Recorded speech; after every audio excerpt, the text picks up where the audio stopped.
Feeling stuck? You might be solving the wrong problem. Dan Sullivan's Who Not How argues for leverage, finding the right people to move faster. Conversely, Robert Greene's Mastery focuses on transformation, becoming so skilled you're impossible to ignore. Choosing the wrong path can waste years. Does greatness come from finding the right people or building the right self? Most amateurs do not fail because they are lazy. They fail because they are scattered. They try to learn everything, do everything, and prove everything all at once. They think being serious means carrying every task on their own back. That makes them feel responsible, but it does not make them effective. This is where Who Not How comes in with a strong correction. It tells you that if you keep asking, how can I do all of this myself, you will stay trapped in the slowest possible version of growth. Instead, you should ask who already knows how to do this, or who can help me get this result faster. That is not a small shift. It changes the way you approach work, learning, and even identity. But Mastery says something different. It warns that if you jump straight to asking who can help you, before you have built any real skill, you can become dependent, shallow, and easy to replace. You may look active, but you will not be dangerous. You will have motion without mastery. So right away, the two books are pulling against each other in a useful way. One is trying to stop your overwork. The other is trying to stop your fragility. The core idea in Who Not How is that you should not waste your life trying to be the answer to every problem. You should build through other people's strengths. That means you stop romanticizing the lone hero fantasy. You stop believing that every result has to come directly from your own hands. Instead, you focus on finding the right people for the right tasks. That is extremely practical. If you are trying to grow a project, you do not need to be the best at every part of the process. You need to know where your time is valuable and where someone else can do the job better, faster, or at least more consistently. This mentality is built around speed through cooperation. Used well, this is powerful. Suppose you are trying to build a career, a business, or even a creative body of work. If you spend all your energy on low-value tasks, you may feel productive while moving slowly. But if you identify the real bottleneck and find the right person to handle it, you unlock progress. That is the genius of the who mindset. The wrong way to use this idea is to treat it like a shortcut to avoid hard learning. That is the amateur mistake. You hire or delegate too early, not because the work truly needs to be off your plate, but because you do not want the discomfort of learning it. In that case, you are not building leverage, you are hiding from growth. The right way is more disciplined. You use people strategically, not as a way to escape reality. You still own the vision, you still understand what good looks like, but you are no longer pretending that greatness means doing every piece of the puzzle yourself. Mastery starts from a harsher but deeper place. It says world-class ability does not come from good intentions or from clever delegation. It comes from apprenticeship. It comes from observing reality closely, practicing with focus, learning from failure, and becoming mentally and emotionally stronger through repeated contact with the demands of the field. Robert Greene is not impressed by the fantasy of instant progress. He keeps returning to the idea that skill changes you. You do not just get better at something. Over time, the work changes your mind, your character, your patience, and your ability to handle complexity. That is a serious view of growth, and it is exactly why this book feels so useful for anyone who wants to become exceptional. A lot of people want the result without the apprenticeship. They want the title without the transformation. They want to be seen as elite before they have put in the years that create elite judgment. Mastery rejects that completely. It says you need to submit to the reality of the field before you can command it. This is where the book becomes especially valuable for someone who wants to become world-class. It forces you to stop thinking of learning as passive. You cannot become great by just consuming information. You have to enter a real process, observe deeply, acquire skills through repetition, and then test yourself in the real world. That is how the craft becomes internal. The wrong way to use this philosophy is to turn it into endless self-improvement without output. Some people fall in love with the idea of getting ready. They keep studying, thinking, and preparing, but they never expose themselves to the real standards of the field. They become students forever. Robert Greene would reject that too.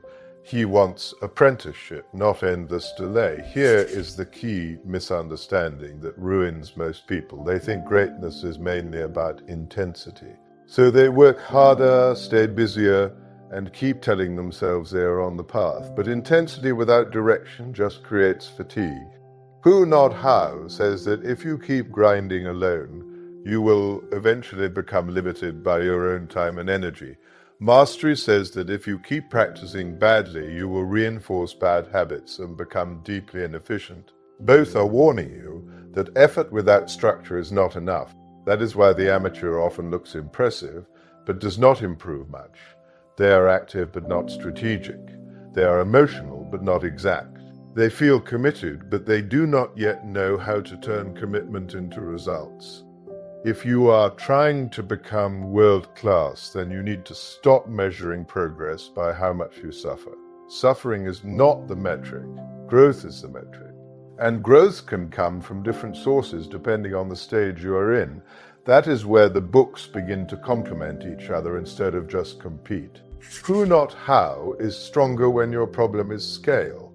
Once you already have real skill, real direction, and a clear mission, the next challenge is often not how do I get better, it is how do I get more done without burning out. At that stage, the who mindset becomes very powerful. You no longer need to prove that you can personally handle every detail. You need people around you who can cover blind spots, speed up execution, and free you to focus on the highest value work.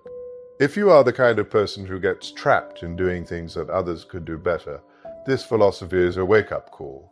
It is also useful when your pride is slowing you down.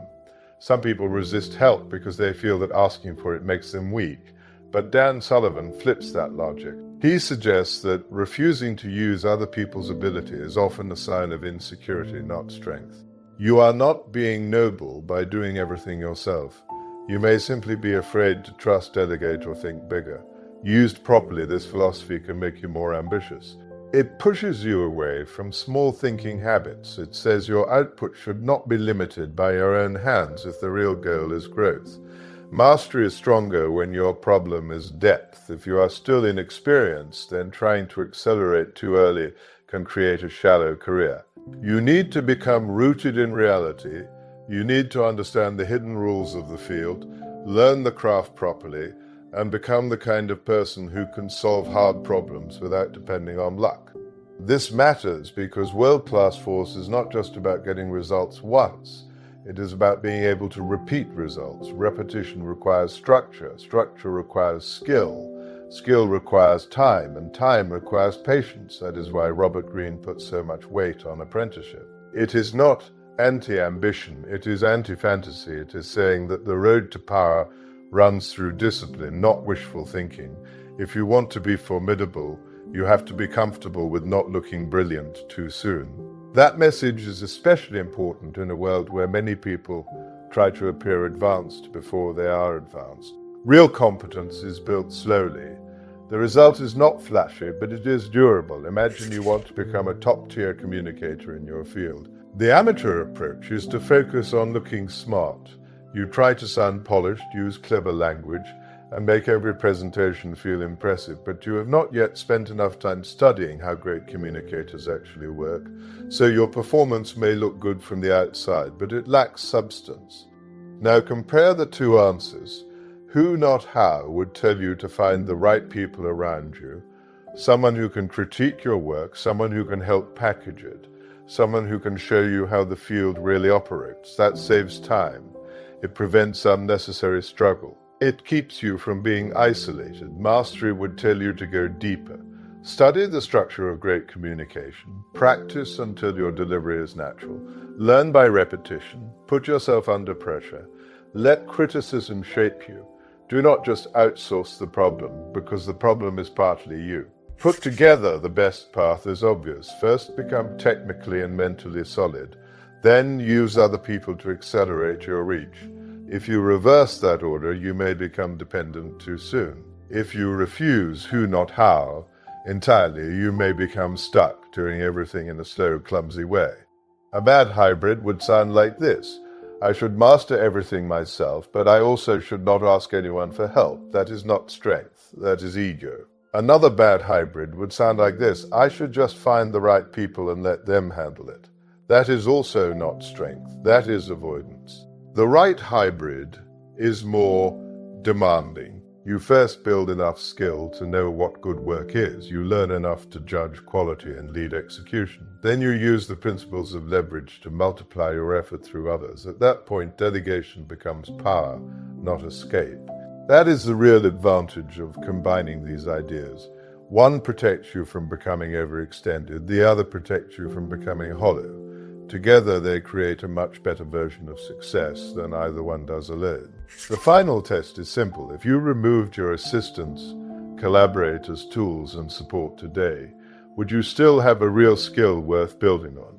And if you removed your pride, your stubbornness, and your obsession with doing everything alone, would you be able to move faster than you do now? If the answer to the first question is no, then you need mastery more. You need apprenticeship, repetition, and deeper craft. If the answer to the second question is no, then you need who, not how more. You need leverage, collaboration, and a smarter way to grow. Most people need both. They need to become internally strong and externally strategic. They need enough mastery to create value and enough humility to use other people wisely. That combination is what turns an amateur into a force. So which book wins? If the question is, how do you become elite without becoming trapped in endless solo effort, then who, not how, gives you the better practical edge. It stops you from confusing effort with progress.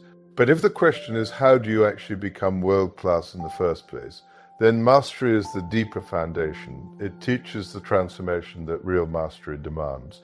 The smartest path is not choosing one and rejecting the other. It is becoming so skilled that you are worth amplifying, then becoming so strategic that your skill can actually scale. First, learn the craft, then use leverage to extend it. That is how you stop being an amateur, and that is how you become hard to ignore.